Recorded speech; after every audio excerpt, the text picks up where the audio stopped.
नमः। ओम श्री गुरुवे नमः। ओम श्री गुरुवे नमः। अवेकनिंग इनर सेल्फ चैनल पर आप सभी मित्रों का आज की चर्चा में मैं स्वागत करता हूं। आदरणीय मित्रों, अवेकनिंग इनर सेल्फ चैनल पर हमने पूर्व में एक सीरीज शुरू की थी स्वर विज्ञान से संबंधित। 50 से अधिक हमारी चर्चाएं उस सीरीज में हुई है। एक प्लेलिस्ट इस चैनल पर आपको मिलेगी शिव सौरोदय विज्ञान नाम से, जिसमें वह सभी चर्चाएं उपलब्ध हैं।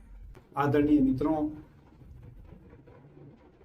चूंकि स्वर विज्ञान से संबंधित सीरीज चलाने का हमारा उस समय कोई इरादा नहीं था, इस कारण से हमने एक चर्चा की थी शिव सौरोदय विज्ञान से संबंधित अपने इस चैनल पर। उस चर्चा पे मित्रों के प्रश्न आते चले गए, उन प्रश्नों का उत्तर मैं देता चला गया और उसमें वह 50-60 के करीब चर्चाएं हो गई। वह पूरी एक सीरीज बन गई। और चूंकि प्रश्न भी स्वर विज्ञान से संबंधित थे मित्रों के, और मुझे उत्तर भी स्वर विज्ञान से संबंधित ही देने थे, इस कारण से वह पूरा एक सीरीज बन गया। लेकिन उसमें त्रुटि क्या रह गई? चूंकि हम उद्देश्य पूर्वक वह सीरीज नहीं चलाए हैं, इस कारण से कौन सी बात हमें पहले करनी चाहिए, कौन सी बाद में करनी चाहिए, क्रम वाइज हमने वह चर्चा नहीं की। और अब मेरे लिए भी संभव नहीं है कि मैं उन पुरानी चर्चाओं को एक क्रम में ढालूं। मित्रों का बड़ा प्रेम मिला, सम्मान मिला, और मैंने देखा कि इस प्राचीन विद्या को सीखने की बहुत से मित्रों में जिज्ञासा है। बहुत मित्रों ने उन चर्चाओं को सराहा, और मैंने यह भी देखा कि YouTube पे तो बाढ़ आई हुई है स्वर विज्ञान से संबंधित चर्चा करने वालों की। फिर भी मेरी चर्चाएं बहुत अच्छी लग रही हैं मित्रों, जबकि मैं प्रोफेशनल व्यक्ति भी नहीं हूं और बहुत अच्छे तरीके से ना मैं अपनी वीडियो को शूट कर पाता हूं, ना बहुत अच्छे से एडिट कर पाता हूं, ना उसमें किसी भी प्रकार का ग्राफिक दे पाता हूं। फिर भी मित्र मेरी चर्चा को पसंद कर रहे हैं, इसका मतलब सच्चाई सबको पसंद पड़ती है। मैंने देखा कि मुझे विस्तार से क्रम वाइज इस सीरीज को चलाना चाहिए, और चूंकि इस चैनल पर बहुत सी चर्चाएं हो चुकी थी, इसलिए मैंने विशेष एक चैनल बनाया नया, जिसका मैंने नाम रखा बाबा जी कहो। और वह चैनल मैंने इस उद्देश्य से बनाया कि स्वर विज्ञान की ही चर्चा उस चैनल पर मैं करूंगा। और फिर मैंने उस पे वापस से स्वर विज्ञान की क्रम वाइज सीरीज शुरू कर दी। उसमें भी 25-26 चर्चाएं हो चुकी हैं। स्वर योग नाम से बाबा जी को चैनल पर एक प्लेलिस्ट है, उसमें निरंतर मैं नई चर्चाएं करता जा रहा हूं। लेकिन बीच बीच में अवेकनिंग इनर सेल्फ चैनल पर भी मैं स्वर विज्ञान से संबंधित चर्चा करता हूं। हालांकि मैंने बीच में इस चैनल पर दूसरी सीरीज शुरू करी, विज्ञान भैरव तंत्र, जो कि बहुत ही महत्वपूर्ण सीरीज है। और भगवान शिव का ही रूप भैरव भी हैं। भगवान भैरव ने माता भैरवी को जो 112 तंत्र की विद्याएं बताई हैं, वह सभी 112 विद्याएं मुझे तंत्र की इस चैनल पर बतानी है। अब तक वहां उस सीरीज की भी मैं 20-22 चर्चाएं कर चुका हूं। मित्रों को वह भी बहुत पसंद पड़ी है, और आगे चूंकि बहुत सूक्ष्म वह सीरीज होती जा रही है, तो मैं धैर्य पूर्वक उस पर चर्चा कर रहा हूं। आदरणीय मित्रों, आज की जो हमारी चर्चा का विषय है, बीच बीच में चूंकि मैं 50 से अधिक चर्चाएं इस चैनल पर कर चुका स्वर विज्ञान से संबंधित, बाबा जी कहो चैनल से सभी मित्र जुड़े नहीं हैं। इस कारण से मुझे जो बहुत से मित्रों के कमेंट आते हैं वीडियो पर, उसके उत्तर देने के लिए स्वर विज्ञान से संबंधित बीच बीच में चर्चाएं इस चैनल पर भी करनी पड़ती है। वही जो बीच बीच में चर्चा करनी पड़ती है, उसी की एक कड़ी आज मैं आपके समक्ष लेके आया हूं, और यह कड़ी बहुत ही महत्वपूर्ण होने वाली है। आदरणीय मित्रों, स्वर विज्ञान, जैसा कि निरंतरता से ही हम कहते रहते हैं, स्वर विज्ञान एक बहुत ही सूक्ष्म विज्ञान है। सूक्ष्म, अति सूक्ष्म कहें, इस पूरे जगत की उत्पत्ति ही स्वर से हुई है। हमारे 3 मुख्यतः स्वर हैं, इड़ा, पिंगला और सुषुम्ना। इन तीनों स्वरों के माध्यम से हम जो बारी बारी से श्वास भीतर लेते हैं, उसी को स्वर कहते हैं। हमारा जो बाई नासिका है, इसको हम इड़ा नाड़ी और चंद्र स्वर कहते हैं। हमारी जो दाहिनी नासिका का छिद्र है, इसको हम पिंगला नाड़ी और सूर्य स्वर कहते हैं। प्रत्येक 2.5 घड़ी में नेचुरली, यानी कि 1 घंटे में हमारे स्वर बदलते रहते हैं। कभी हम चंद्र स्वर से श्वास ले रहे होते हैं, कभी हम सूर्य स्वर से श्वास ले रहे होते हैं। जब हमारे स्वर बदलते हैं, उस समय श्वासों का जो संक्रमण होता है, दोनों नासिका कुछ समय के लिए हमारी बराबर चलती है, जिसकी अवधि सामान्यतः 12-13 श्वास की होती है। उसको हम सुषुम्ना स्वर का चलना कहते हैं। इड़ा, पिंगला, सुषुम्ना, यह 3 हमारे शरीर की मुख्य नाड़ियां हैं। यूं तो हमारे शरीर में 72,000 प्राणवाहिनी नाड़ियां हैं जो प्राण को शोषित करती है, लेकिन यह 3 नाड़ियां मुख्यतः, यह 3 नाड़ियां मुख्य हैं, जिनके माध्यम से हम श्वास का रेचक और पूरक करते हैं। यह तीनों नाड़ियां हमारे मूलाधार चक्र से इनका उद्भव हुआ है, और यह तीनों नाड़ियां हमारे सहस्त्रार और आज्ञा चक्र पे आके ठहरी हुई हैं। हमारे शरीर में जो 7 चक्र हैं, वह 7 चक्र भी इन नाड़ियों के कारण ही बनते हैं। जहां भी यह नाड़ियां सर्किल बना लेती हैं, वहीं एक चक्र बन जाता है।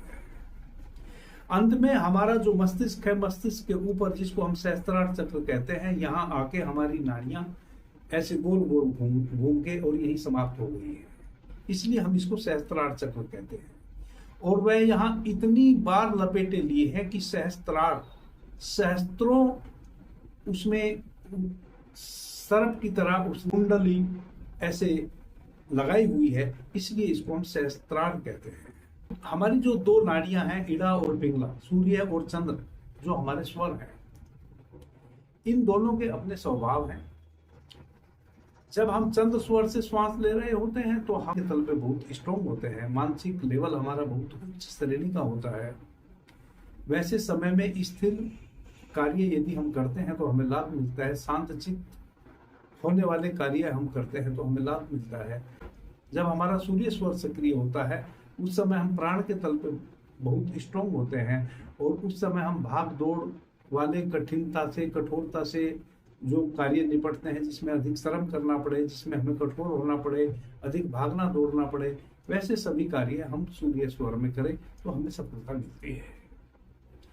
स्वर विज्ञान की जब हम चर्चा करते हैं, चूंकि इस कारण से अब यह 3 जो हमारे यह स्वर हैं, इड़ा, पिंगला और सुषुम्ना, पूरा का पूरा स्वर विज्ञान इन 3 स्वरों पे ही ठहरा हुआ है। इसलिए इतनी सारी चर्चाएं मैंने कर ली हैं, फिर भी मुझे बार बार यह बातें दोहरानी पड़ती हैं, क्योंकि हो सकता है कोई मित्र आज पहली बार ही सुन रहा हो और उसको बात समझ में ना आवे, तो वह पूरे स्वर विज्ञान से वंचित रह जाएगा। इसलिए मैं क्षमा भी चाहता हूं कि मुझे इन तीनों स्वरों के संबंध में थोड़ी थोड़ी बातें हमेशा करनी पड़ती है। आदरणीय मित्रों, आज जो मैं चर्चा कर रहा हूं वह इस कारण से महत्वपूर्ण है, ताकि आप ये स्वर हमारे कार्य कैसे करते हैं, क्यों हम कहते हैं कि चंद्र स्वर में हम चंद्र स्वर के कार्य करें, सॉफ्ट कार्य करें तो हमें लाभ मिले, सूर्य स्वर में हम दूसरे प्रकार के कार्य करते हैं तो हमें लाभ मिलता है। उसके पीछे का कारण क्या है, यह विज्ञान क्या है, मैकेनिज्म क्या है? क्योंकि बहुत से मित्र कंफ्यूज रहते हैं, और वह कंफ्यूज इस कारण से भी रहते हैं, मैं तो देखता हूं कि जिन बातों की चर्चा आज तक मैंने की, वैसे प्रश्न भी मित्र मेरे से पूछते हैं। यानी कि स्वर विज्ञान में इतनी रुचि है मित्रों की कि वह किसी और को भी सुन रहे होते हैं, उसके प्रश्न भी वह मेरे से करने लगे हैं। यानी कि वह देख सुन रहे हैं किसी और को और प्रश्न कर रहे हैं मेरे से कि गुरुजी आपने ऐसा कहा था, उस संबंध में अब आपका क्या कहना है? क्योंकि मैं आश्चर्यचकित होता हूं कि मैंने तो कोई चर्चा उस प्रकार की ही नहीं, यानी कि जो बात मैंने कभी बोली ही नहीं, उससे संबंधित मित्र मेरे से पूछते हैं कि गुरुजी आपने एक बार ऐसा कहा था, तो उस संबंध में आपका क्या कहना है? अब मैं सोचता हूं कि मैंने तो कभी कहा ही नहीं। फिर मुझे समझ आ जाता है कि ओहो, इन्होंने किसी और को सुना है। लेकिन प्रश्न मेरे से है और स्वर विज्ञान से संबंधित है, इसलिए मुझे उत्तर देने में कोई हर्ज नहीं है। लेकिन चूंकि प्रश्न स्वर विज्ञान से संबंधित है, तो इसलिए मैं उनको यह कहता ही नहीं कि भाई ये बात तो मैंने कहीं कही ही नहीं। मैं उनका उत्तर ही देने में भला ही समझता हूँ, चाहे उन्होंने किसी से भी सुना हो, कहीं से भी उनके भीतर प्रश्न खड़ा हो गया हो। तो कहीं कहीं पुस्तकों में भी ऐसा लिखा हुआ है, और कोई मित्र शायद स्वर विज्ञान पर चर्चा करते होंगे तो ऐसे शब्दों का उपयोग करते होंगे, जैसे शुभ अशुभ स्वर, कि यदि शुभ स्वर बह रहा है तो यह कार्य करे, अशुभ स्वर बह रहा है तो वह कार्य करे। अब यह एक शब्दों का मायाजाल है, इसमें मित्र उलझ जाते हैं। असल में शुभ और अशुभ का मतलब यह नहीं है कि आपके साथ कुछ, कि आपके स्वर कभी गलत हो जाते हैं। हमारे स्वर गलत कैसे हो सकते हैं? यह तो प्रकृति प्रदत्त है। नासिका हमें प्रकृति से, परमात्मा से प्रदत्त हुई है। श्वास हमें निरंतर ब्रह्मांड से हम ले रहे हैं, ब्रह्मांडीय ऊर्जा श्वास के माध्यम से हम निरंतर भीतर ले रहे हैं, यानी कि इस यूनिवर्स ने हमें श्वास प्रदान की हुई है। हमारे शरीर के भीतर एक चेतन तत्व आत्मा रूपी जो एक शक्तिशाली परमात्मा बैठा है, उस परमात्मा के कारण हमारा पूरा शरीर संचलित है। जब तक हमारे इस स्थूल शरीर में आत्मा रूपी चैतन्य परमात्मा बैठा है, तब तक हमारा शरीर संचलित है। और जब तक हमारा शरीर संचलित है तब तक हम श्वास ले रहे हैं, और जब तक हम श्वास ले रहे हैं तभी तक हम जीवित हैं। यह सब नेचुरल स्थितियां हैं। अब इसमें शुभ अशुभ कुछ भी नहीं है। शुभ अशुभ एक शब्दों का मायाजाल है। उसको आप इस प्रकार से समझें कि जो चंद्र स्वर में हमें कार्य करने हैं वह हम चंद्र स्वर में करें, जो सूर्य स्वर में करने हैं वह सूर्य स्वर में करें। अब यदि हमें सूर्य स्वर में कोई कार्य करना है और उस समय हमारा चंद्र स्वर चल रहा है, तो कोई स्वर विज्ञानी ऐसा कह देता है कि अशुभ स्वर चल रहा है, तो वह स्वर अशुभ नहीं है। श्वासें तो परमात्मा से मिली है, वह अशुभ कैसे हो सकती है? जिस कार्य को हमने सूर्य स्वर में करना चाहिए, उस कार्य को हम यदि चंद्र स्वर में करेंगे तो वह कार्य हमारा पूर्ण नहीं होगा। इस कारण से चंद्र स्वर को अशुभ कहा जा रहा है, केवल उस कार्य हेतु। वैसे ही यदि कोई कार्य हमें चंद्र स्वर में करना है, जैसे हमें किसी नए मकान की नींव रखनी है, किसी मंदिर की नींव रखनी है, या हमें कोई पेड़ लगाना है, बीज रोपना है किसान ने, या हमें गहने खरीदने हैं, या हमें नया वस्त्र परचेज करना है, या पहली बार हमें नया वस्त्र धारण करना है, या हमें पहली बार कोई आभूषण हमने खरीद के लाया है और उसको पहली बार अपने शरीर पे धारण करना है, तो यह सभी कार्य हम चंद्र स्वर में करते हैं। और भी कई स्थिर कार्य ऐसे हैं जिनको हम चंद्र स्वर में करते हैं, और हमें यह कार्य शुरू करना है उसी समय पे हमारा सूर्य स्वर बहने लगे।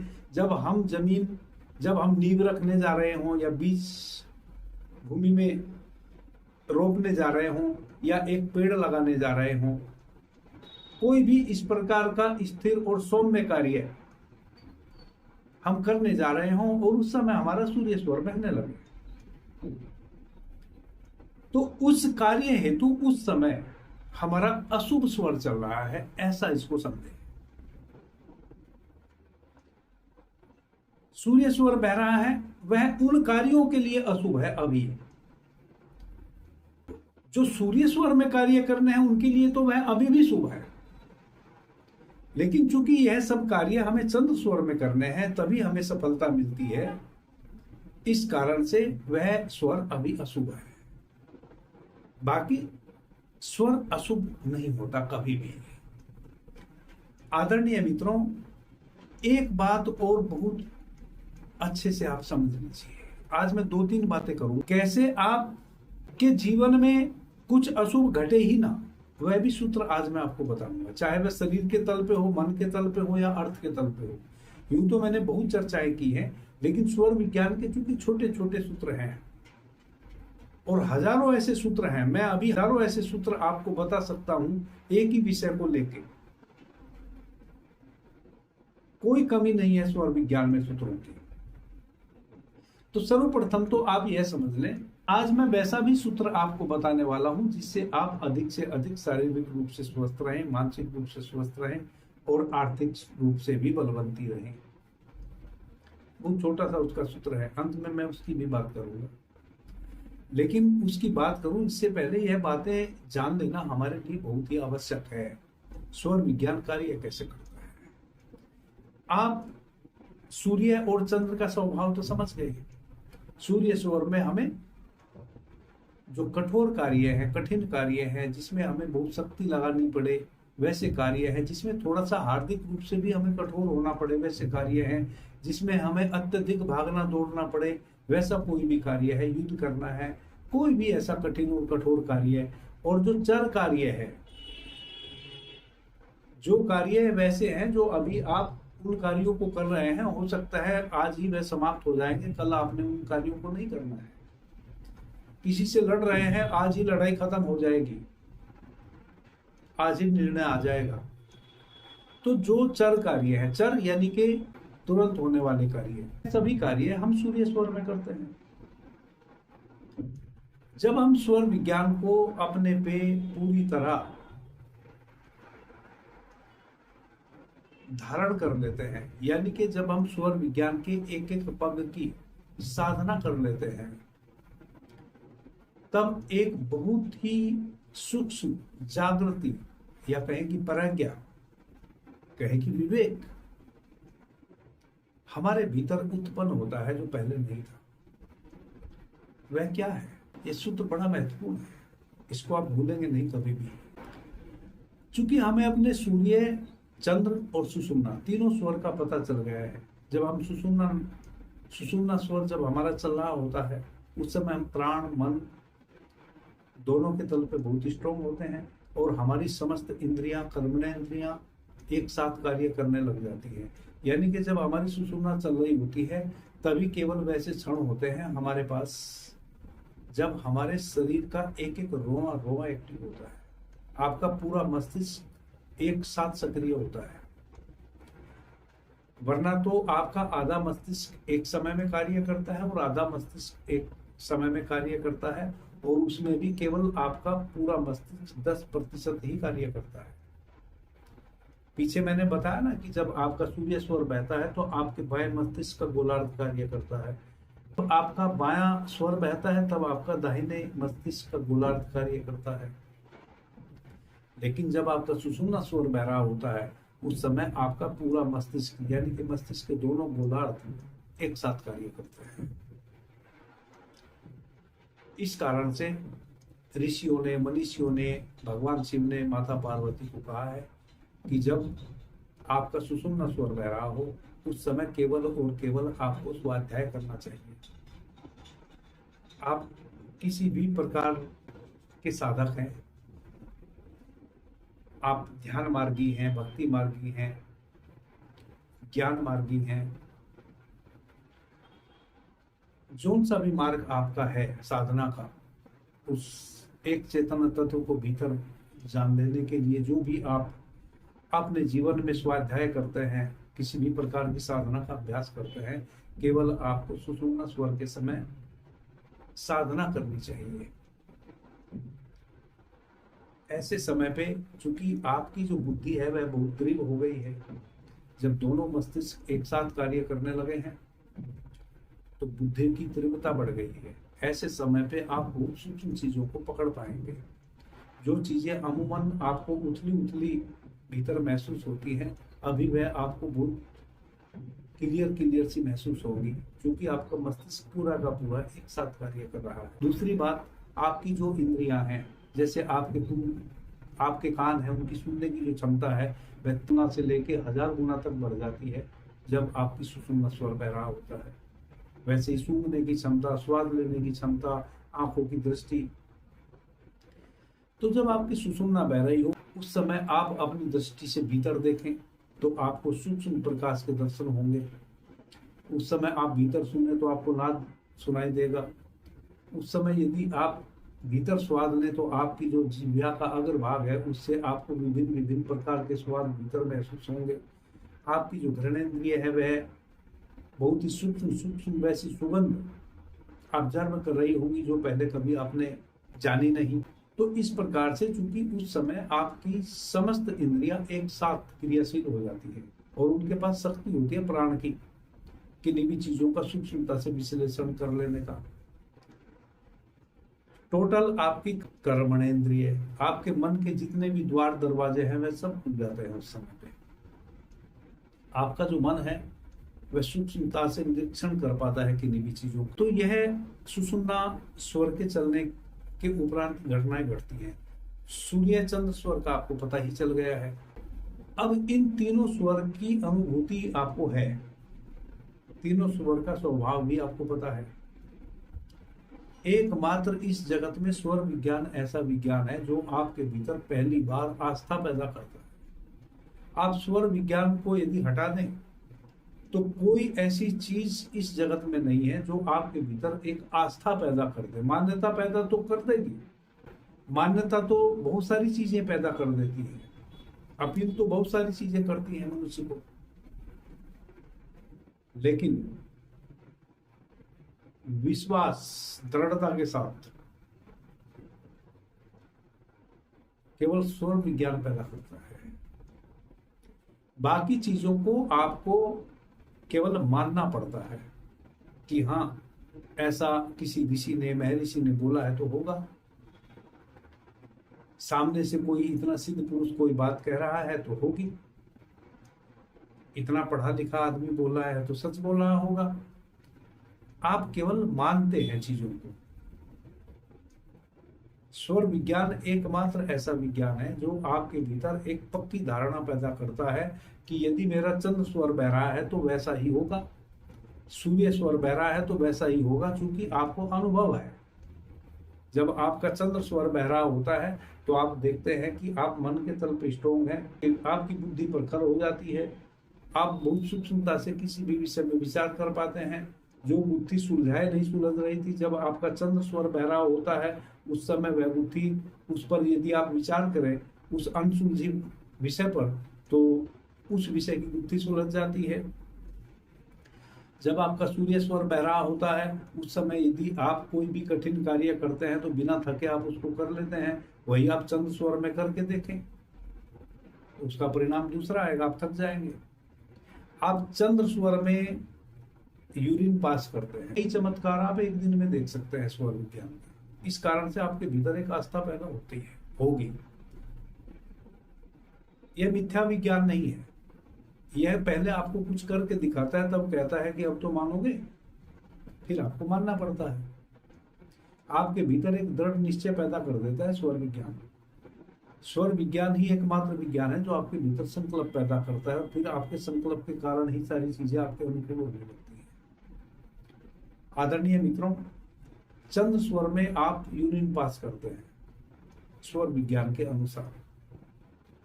आप उस यूरिन को स्टोर कर लीजिए किसी कांच के बर्तन में। फिर जब आपका सूर्य स्वर बह रहा हो नेक्स्ट टाइम आप यूरिन पास कीजिए और दूसरे कांच के बर्तन में उस यूरिन को भर लीजिए। आप अपने ही 2 टाइम के यूरिन को जब चेक करेंगे तो आपको पता चलेगा कि जो आपने सूर्य स्वर में यूरिन पास किया है उसमें बहुत सारे ऐसे तत्व भी निकल आए हैं आपके शरीर के जो आपके शरीर के लिए आवश्यक थे और अब वह यूरिन के साथ आउट हो गए हैं और आपके शरीर में उन तत्वों की कमी हो गई है। आप लैब पे भी टेस्ट करा सकते हैं। वैसे ही यदि चंद्र स्वर बह रहा था उस समय जो आपने यूरिन अपना स्टोर किया है उसको भी आप टेस्ट करा लीजिए। उसमें कुछ ऐसे एलिमेंट्स मिलेंगे, कुछ ऐसे तत्व आपको उसमें मिलेंगे जो चंद स्वर में आपने यूरिन पास किया है, जो आपके शरीर से बाहर ना आते तो वह आपके शरीर के लिए हानिकारक थे। वह धीरे धीरे आपके शरीर में इकट्ठे हो रहे थे और आपके शरीर को हानि पहुंचा रहे थे और आपको उनका पता भी नहीं था। जब आप चंद स्वर में यूरिन पास करते हैं तो आपके शरीर के समस्त विष शरीर से आउट होने लगते हैं। यह मैं आज आपको सूत्र बता रहा हूं। आज का जो चर्चा है यह बहुत महत्वपूर्ण है इस कारण से ही, क्यों माने हम स्वर विज्ञान को, यही मेरा टाइटल है आज का। और यह मैं अपने मन से बातें नहीं कर रहा हूं, आप लोगों के जो हजारों प्रश्न हैं, 50-60 के करीब जो चर्चाएं अवेकनिंग इनर सेल्फ चैनल पर इधर 6-8 महीने में हमने की है स्वर विज्ञान से संबंधित, उन पे जो कमेंट है मित्रों के, जो वैसे कमेंट होते हैं जिन पे मुझे भविष्य में समझाना पड़े, उनको मैं नोट कर लेता हूँ अपनी एक डायरी में। और आपको पता है एक तीसरा चैनल भी मां श्रेष्ठा ने अपना बना रखा है, और आप सभी मित्रों से मेरा अनुरोध है कि मां श्रेष्ठा एक स्टूडेंट है। मेरा रिश्ता उनसे यह है कि वह मेरी भांजी है, और भांजी है इस कारण से मैं उनको मूल्य देता हूं, वैसा नहीं। भांजी होने से भी पहले वह साधक है। आयु बहुत ही कम है, अभी अपनी एजुकेशन प्राप्त कर रही है, लेकिन बहुत ही छोटी आयु में वह अपनी उस अंतर चेतना में प्रवेश कर गई है, अध्यात्म की परम ऊंचाइयों को छू चुकी है, साधना में रत है, गहन साधना में रत है, और साधना में रत ही नहीं है, साधना के शिखरों को उपलब्ध भी हो चुकी है। इसलिए मैंने उनका नाम रखा मां श्रेष्ठा। मैंने ही मां श्रेष्ठा उनको नाम दिया है। एक तो मां शब्द बहुत प्यारा है मित्रों। मां से मतलब हमारी जननी नहीं होता है। मां शब्द का अर्थ समझ लो, चूंकि मैं बीच में इस चर्चा को ला रहा हूं, यह भी एक सूत्र है, इसको भी आप सूक्ष्मता से समझिए।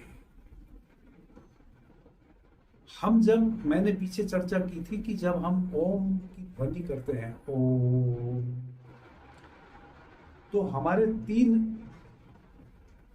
तल हैं शरीर के जिन पर उस ओम की ध्वनि की चोट पड़ती है। आप जब मां शब्द का उपयोग करते हैं, मां मां, तो आपको पता है यह मां शब्द जो भारत में चुना गया है, क्यों चुना गया है? यह ऋषियों के द्वारा इस शब्द को गढ़ा गया है। इसलिए हमने नदियों को, पेड़ पौधों को, तुलसी मैया, गंगा मैया, हमने पृथ्वी माता, धरती माता, जब हम मां शब्द का उपयोग करते हैं तब हमारे जो मूलाधार चक्र की ऊर्जा है वह ऊर्ध्व गमन करती है, उसका ऊर्ध्व गमन होता है। आप अभी 3 बार मां बोल के देखें, बड़े लयबद्धता के साथ, मां, आप देखेंगे कि आपकी ऊर्जा ऊपर की ओर उठने लगी।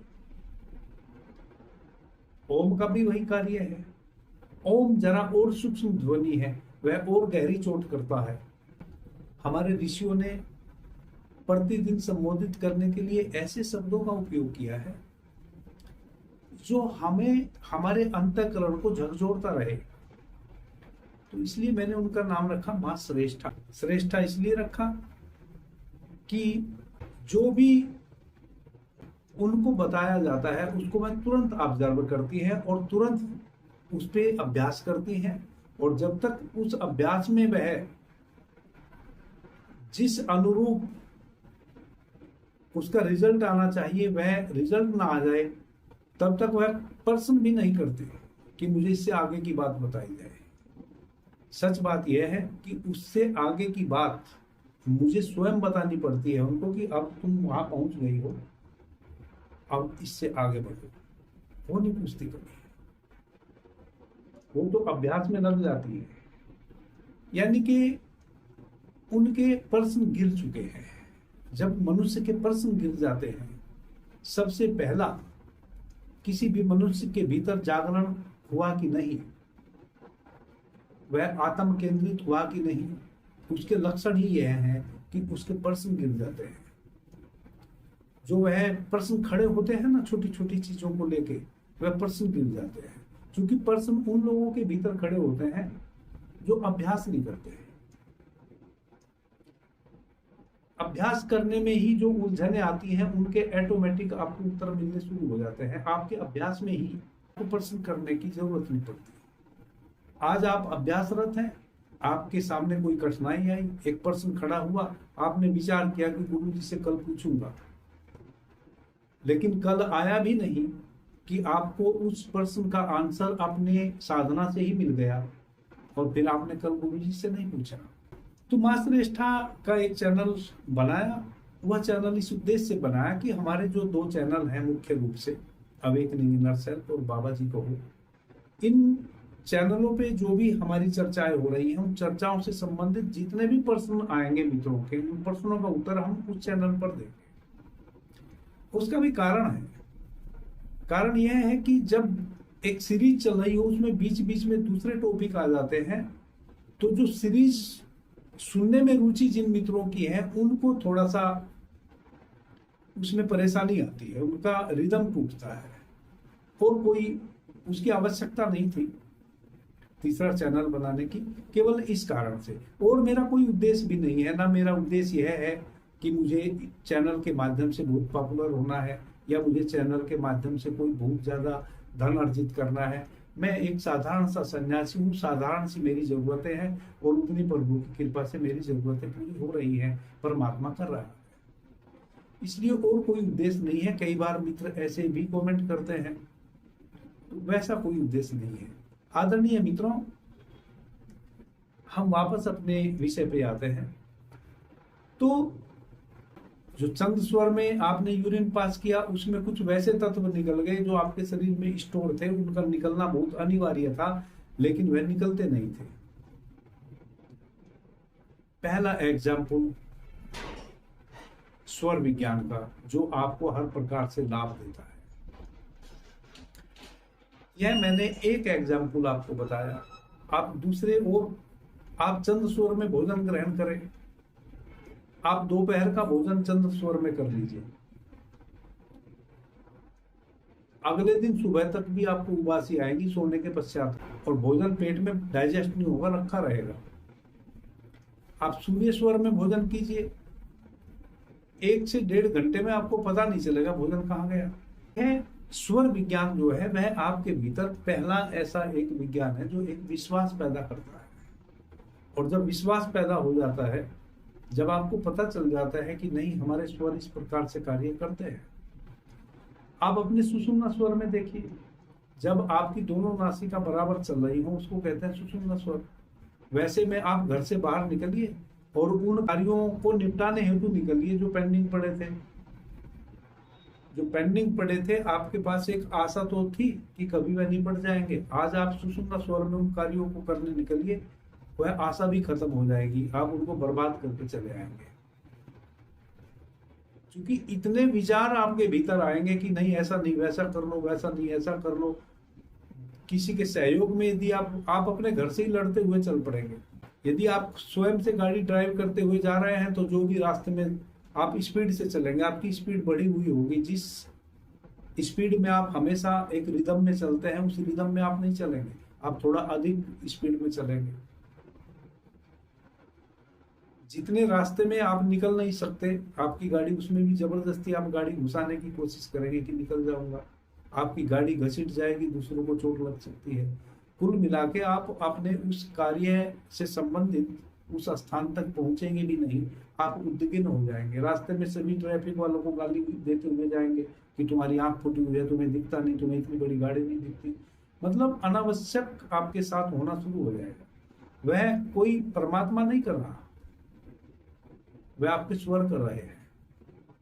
आप इतनी जल्दी में है कि सब आप किसी भी नियम को फॉलो नहीं कर रहे हैं। नियम के विरुद्ध सब कार्य कर रहे हैं, इसलिए आपको समस्या आनी शुरू हो जाएगी। क्यों? क्योंकि आपके भीतर प्राण की शक्ति भी प्रबल है सुषुम्ना स्वर के चलने के कारण, और मन की शक्ति भी प्रबल है। प्राण की शक्ति आपको ठहरने नहीं दे रही, मन की शक्ति आपको आपके विचारों को नहीं ठहरने दे रही। तो निरंतर आपके पास विचार भी घनी मात्रा में बह रहे हैं, और प्राण तत्व भी आपके पास इतनी घनी मात्रा में है कि आप थकने वाले ही नहीं, आप दौड़े चले जा रहे हैं।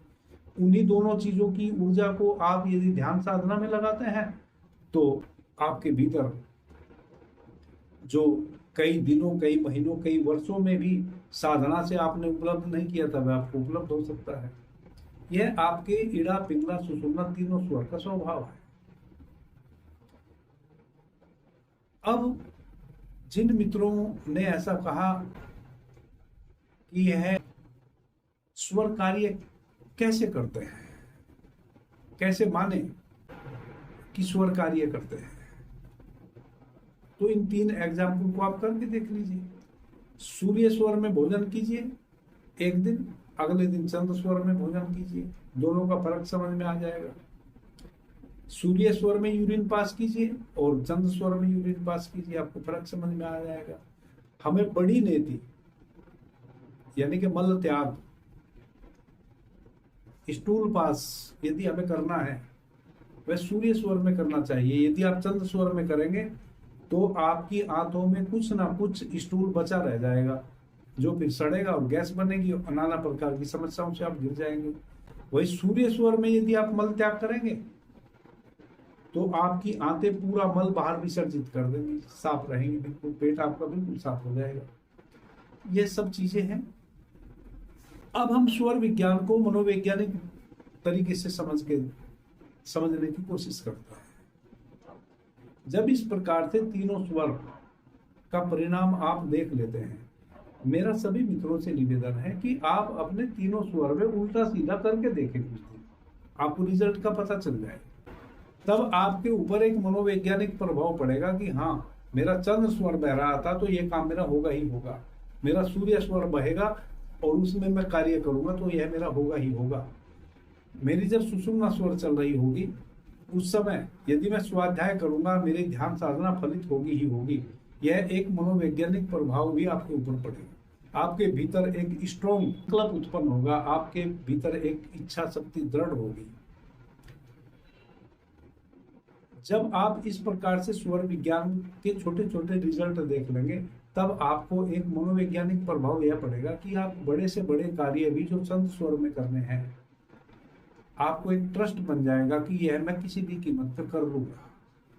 और अंततः हमारी जो भाव की शक्ति है ना, वही कार्य करती है फिर किसी भी स्थिति में। स्वर विज्ञान भी क्या है, जब आपका चंद्र स्वर बह रहा है तो उस समय प्राण की शक्ति आपके पास कम है, मन की शक्ति अधिक है। अब जब प्राण की शक्ति कम है तो आप शक्तिपात नहीं कर सकते किसी भी कार्य में। आपको सौम्य, स्थायी, स्थिर कार्य करने चाहिए, क्योंकि आपके शरीर में शक्ति ही नहीं है अभी। और जब शरीर में शक्ति नहीं है तो चंद्र स्वर में एक घटना और घटती है ना, आप वह बातें भी दूसरे की मान लेते हैं जिन पे आपको गुस्सा आता है। वैसे अमूमन क्योंकि अभी आप सॉफ्ट है, निर्मल है, और कभी भी कोई नए का सर्जन होता है तो वह निर्मलता में ही होता है। कभी आपने देखा कि एक स्त्री या पुरुष, एक नर और मादा आपस में झगड़ते हुए, एक दूसरे को थप्पड़ मारते हुए प्रजनन क्रिया कर रहे हों? ऐसा कभी होता है? नहीं होता। प्रजनन क्रिया का मतलब है कि आप एक नए प्राणी को जन्म देने की व्यवस्था में, एक नए का निर्माण करने की व्यवस्था में। कभी भी एक दूसरे को थप्पड़ बरसाते हुए किन्हीं भी, चाहे वह मनुष्य हो, जीव जंतु हो, उनको आप प्रजनन क्रिया करते हुए नहीं पाएंगे।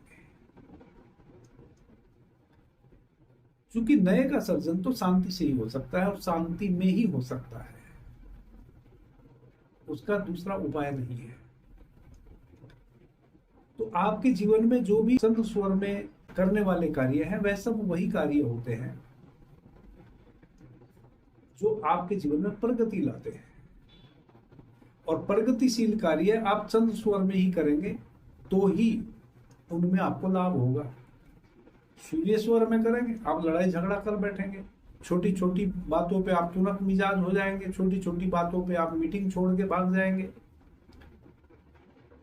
आप पूरा नहीं कर पाएंगे, स्थिर कार्य को पूरा नहीं कर पाएंगे। क्योंकि स्थिर कार्य को यदि आप शक्ति से करने की कोशिश करेंगे, आप ही सोचो आप कैसे कर लेंगे। एक फूल बेचने वाला व्यक्ति अगर अपनी फूलों की टोकरी पे उछल कूद करेगा तो फूलों की चटनी बन जाएगी। वही पहाड़ तोड़ने वाला व्यक्ति खूब पहाड़ तोड़ेगा तो ही उसका रिजल्ट आएगा, तो ही टूटेगा। आदरणीय मित्र, स्वर विज्ञान आपके भीतर एक मनोवैज्ञानिक रूप से संकल्प भी पैदा करता है, आपकी इच्छा शक्ति को भी दृढ़ करता है। मनोवैज्ञानिक रूप से आप समझने लगते हैं कि हाँ, मेरा चंद्र स्वर बह रहा है तो हर हाल में यह काम होगा, सूर्य स्वर बह रहा है तो यह कार्य होगा। और जो नहीं कार्य करने चाहिए, विपरीत कार्य है, जिसको अशुभ स्वर आपने समझ लिया किसी के कहने से, तो नहीं होगा। मैंने एक सूत्र बताया था, 4-5 चर्चा हमारी हो चुकी इसके बाद से। ओम जीवम रक्ष। बहुत से मित्रों के कमेंट आए कि इस छोटे से सूत्र से हमारे जीवन की रक्षा कैसे हो सकती है। सूत्र छोटा सा है, आपका विश्वास बहुत बड़ा है। जो स्वर विज्ञान में बिलीव करते हैं, विश्वास करते हैं, उनको पता होना चाहिए कि जब आपका चंद्र स्वर बह रहा हो उस समय यदि आप श्वास को भीतर भरते हुए ओम जीवम रक्ष मंत्र का उच्चारण करते हैं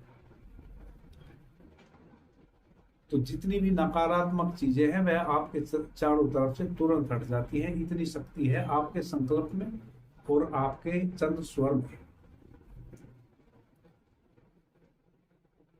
स्वर विज्ञान कहता है शुक्ल पक्ष की जो चंद्रमा की तिथि है, शुक्ल पक्ष की प्रथमा, द्वितीया और तृतीया, आप स्नान करें। स्नान करने के पश्चात जब आप नए वस्त्र धारण करें, जब आप वस्त्र धारण करें तब देखें कि आपका चंद्र स्वर बह रहा है क्या। यदि चंद्र स्वर बह रहा है तो जो वस्त्र धारण करें, पहले अपना बायां हाथ या बायां पैर उस वस्त्र में घुसाए और घुसाते हुए इस मंत्र का उच्चारण करें, ओम जीवम रक्ष। उसके उपरांत आप अपने घर से बाहर कहीं भी जाएं, वह मंत्र आपकी घर वापस आने तक रक्षा करेगा। प्रथमा, द्वितीया, तृतीया, यह 3 दिन बहुत महत्वपूर्ण है। आप शुक्ल पक्ष की प्रथमा के दिन चंद्र स्वर में चंद्रमा के दर्शन कीजिए। शुक्ल पक्ष की प्रथमा चंद्र स्वर बह रहा हो और जब चंद्रमा ऊपर निकले आसमान में, पहला चांद निकलेगा उस दिन, उसके आप दर्शन कीजिए रात्रि में,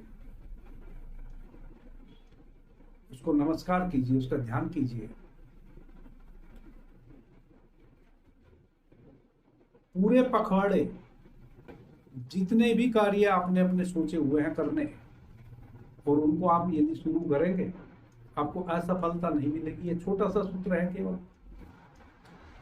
वैसे ही सूर्य स्वर कृष्ण पक्ष की प्रथमा में आप सुबह सूर्योदय के समय कृष्ण पक्ष की प्रथमा अपने सूर्य स्वर में भगवान भास्कर के सुबह सुबह दर्शन कीजिए। जब आपका सूर्य स्वर बह रहा हो प्रथमा के दिन, पूरा कृष्ण पक्ष का जो 15 दिन का पखवाड़ा है, सूर्य स्वर में करने वाले जितने विचार कार्य हैं और कठोर वृत्ति के कार्य हैं, उनको आप यदि निपटाना चाहें इस पखवाड़े में, कोई दुर्भिक्ष नहीं घटेगा। सूर्य स्वर में करने वाले सभी कार्य आपके पूर्ण होंगे। यह है स्वर की शक्ति। चीन का एक शहर है पैनचेन, उसमें एक वृद्ध है जिनकी आयु 200 वर्ष हो चुकी है और वृद्ध हो गए हैं, शरीर तो अब जर्जर हो गया है, लेकिन उनके शरीर का एक एक अंग चुस्त दुरुस्त है। वैसे ही उनकी आंख उतना ही देख पा रही हैं, दांत बने हुए हैं, स्वाद ले पा रहे हैं, चल रहे हैं। यानी कि उनको अपनी शारीरिक क्रियाकलापों के लिए किसी के भी सहयोग की आवश्यकता नहीं पड़ती। सभी अंग प्रत्यंग से वह स्वस्थ हैं। बूढ़े हो गए हैं, बूढ़े दिखते भी हैं, 200 वर्ष के हो चुके हैं। उनसे किसी ने पूछा कि 200 वर्ष की आपकी आयु है। कुछ लोगों को लगा कि अपने दिन भूल गए होंगे, जन्मदिन भूल गए होंगे, तो आदमी कितना भूल जाएगा। उनके निरीक्षण हुए, परीक्षण हुए, पाया कि ये 200 कुछ वर्ष के हैं। कितनी पीढ़ियां उनकी बीत चुकी। उनसे पूछा कि आप इतने स्वस्थ कैसे हैं 200 वर्ष की आयु में भी। उसने 3 बातें बहुत महत्वपूर्ण कही है। ये आज के वीडियो का सार सूत्र आप समझिए। और वह 3 बातें वह कही हैं जिन पर मैं पहले भी चर्चा कर चुका हूं बहुत बार। उन्होंने कहा कि मैं कभी भी अपनी रीढ़ को झुका के नहीं बैठता, एकदम स्ट्रेट बैठता हूं ऐसे, कभी भी। जब मुझे बैठने का मौका मिलेगा तो मैं बिल्कुल सीधा बैठूंगा। अगर मेरे से सीधा नहीं बैठा जाएगा तो मैं लेट जाऊंगा, आराम करूंगा, लेकिन झुक के नहीं बैठूंगा। अब इसका वैज्ञानिक कारण जो हो, लेकिन स्वर विज्ञान की दृष्टि से एक बहुत बड़ा कारण है। एक सूक्ष्म घटना घटती है उसके साथ, जो मैं बताऊंगा। दूसरी, उन्होंने कहा कि मैं एक भी श्वास उथली हुई नहीं लेता हूं। मेरी एक एक श्वास मेरी नाभि तक जाती है। मैं अधूरी श्वास नहीं लेता। अधूरी श्वास किसको कहते हैं? आपने जल्दी जल्दी श्वास ली, ये सब अधूरी श्वासें हैं। ये आपके फेफड़े तक भी ढंग से नहीं पहुंच पाती, नाभि तक तो क्या पहुंचेगी। और कई मित्र प्रश्न करते हैं कि क्या नाभि श्वास लेती है? श्वास तो हमने पढ़ा है कि फेफड़ा लेता है। निश्चित फेफड़ा ही श्वास लेता है, लेकिन फेफड़ा ही श्वास लेता है या नहीं, ऐसा नहीं है। 5 प्रकार की प्राणवायु हैं जो आप भीतर ग्रहण करते हैं। फेफड़ा जो आप श्वास लेते हैं उसमें से केवल ऑक्सीजन ग्रहण करता है।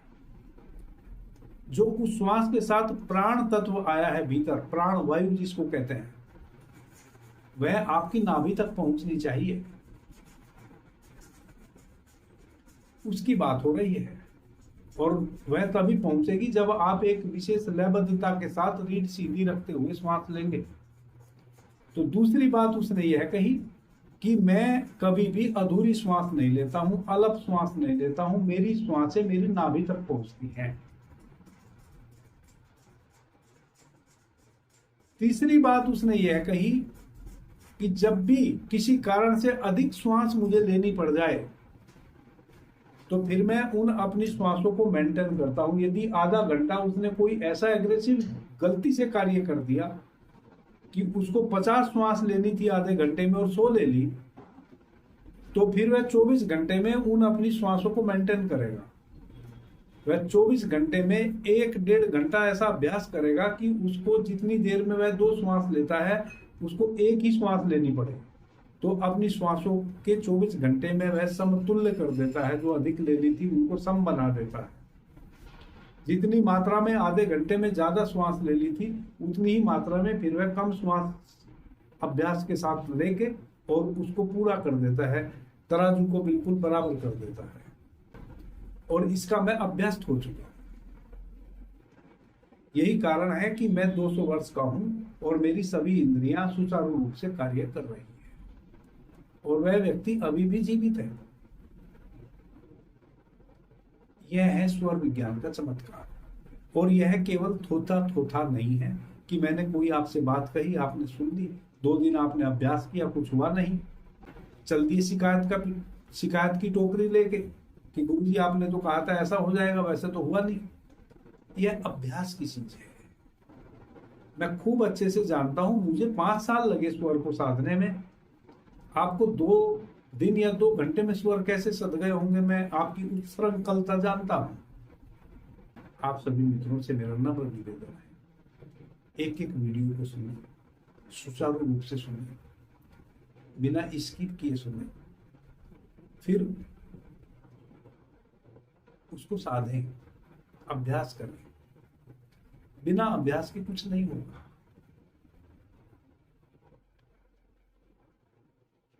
जब एक चीज आपको सध जाए तब दूसरी पे छलांग लगा के जाए। अब मुझे तो समस्त स्वर विज्ञान पर चर्चा करनी है। 395 श्लोक माता पार्वती और भगवान शिव के बीच में घटे हैं, मुझे तो उन सभी पे चर्चा करनी है। मैं तो कल दूसरा विषय लेके आ जाऊंगा, परसों तीसरा विषय लेके आ जाऊंगा। ये आप देखें कि जिस विषय को आपने 10 दिन पहले सुना था, क्या वह सध गया? आप नए नए विषय जो मैं ला रहा हूं उनको सुने जरूर, लेकिन अभ्यास क्रम वाइज करते चले आगे।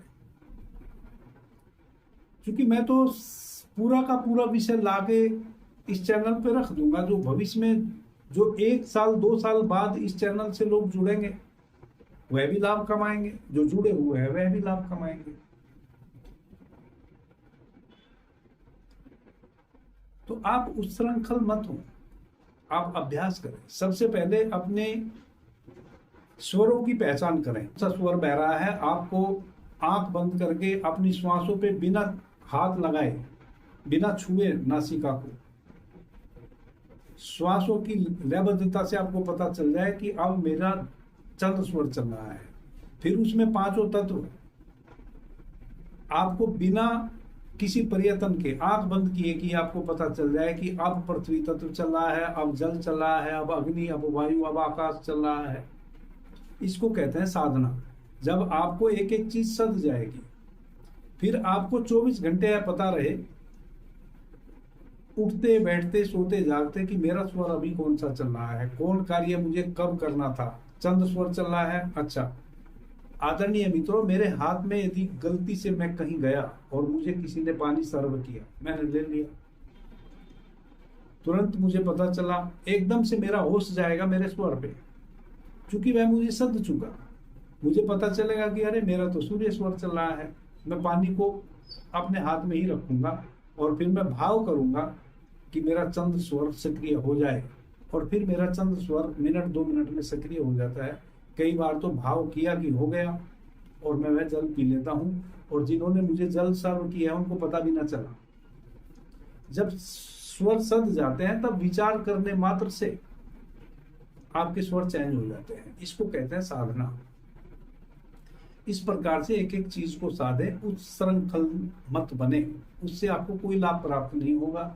अभी आप मुझे सुन रहे हैं, कुछ हाथ पल्ले नहीं लगेगा, फिर कोई और को सुनेंगे, और इस प्रकार से फिर इस चैप्टर को ही बंद कर देंगे कि स्वर विज्ञान कुछ होता ही नहीं है। और यह इतना प्राचीन विज्ञान है, लाखों वर्षों से इस भारतवर्ष में इसका लाभ उठाया गया है। हमारे तो जो प्राचीन मंदिर है वह भी स्वर विज्ञान के अनुसार बने हैं। सब कुछ इस भारतवर्ष में स्वर विज्ञान की दृष्टि से हुआ है। जब भगवान श्री राम रामायण में अग्निबाण चलाते हैं तो अपने स्वर से चलाते हैं। जब आज से 5,500 वर्ष पूर्व महाभारत में युद्ध होता है तो स्वर से होता है। जब आप गहराई से पढ़ेंगे महाभारत को तो आपको पता चलेगा कि वह बहुत बड़े स्वर विज्ञानी थे। और अभी मैंने पीछे चर्चा की है द डार्क लाइट चैनल पर, जो मां श्रेष्ठा का है, कि कैसे हमारी जो माताएं बहनें हैं, यानी कि इस भारत की जो स्त्रियां हैं, वह सबसे बड़ी स्वर वैज्ञानिक थी और उसके प्रमाण मिलते हैं। मैंने उसमें डिस्कस किया है, अभी जो लेटेस्ट चर्चा उस पर हमारी हुई है। अभी के लिए इतना ही। आपने मुझे ध्यान से प्रेम से सुना, उससे मैं बहुत अनुग्रहित हूँ। सभी मित्रों को मेरा प्रणाम। धन्यवाद। हर हर महादेव।